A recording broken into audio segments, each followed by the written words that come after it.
Hey guys, have you ever been working in your PDM vault and you have a file that you're working on? Let's say you're working on a drawing, but somebody else has the part checked out and you need to know when that part gets checked in so that you can keep working? This Q-tip is for you.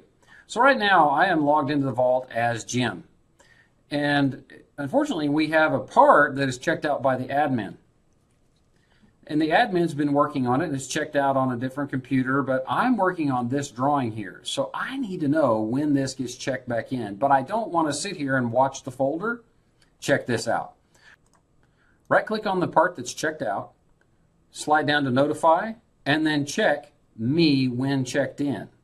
This is a flag, so it's a toggle. So it will notify me whenever this file gets checked back in. If I right click on it again and then slide back down to notify, you'll notice now it's checked. We also have the ability to notify me when this file leaves a certain state or enters a certain state, or I can set up a special condition. I also have the ability to notify me when the file gets checked out. Whatever you need to do here, there's a lot of functionality built right into this out-of-the-box functionality with SOLIDWORKS PDM that just doesn't get a lot of press. So here we go. We're going to set this to notify me when the file gets checked in. I'm going to log out as Jim, log back in as the admin, check this in, and we're going to check out that notification. Here we go.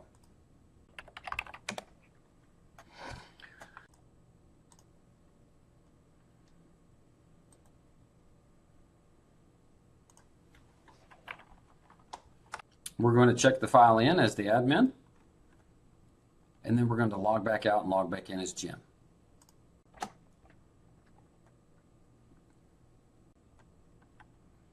Okay, now logged in as Jim, we should be getting an email notification letting us know that this part has been checked back in. Okay, so we got the email notification. Came from the PDM admin, SOLIDWORKS PDM notification, and then the document gives me the full path. This solid part has been checked in by the admin November 4th, 4:10 p.m. If I had any check-in comments here, I would receive those as well. So this is a fantastic way that just really doesn't get talked about very often, where engineers can collaborate more effectively throughout their entire workflow cycle. So hopefully today's Q-tip's been helpful for you. Believe in the Q.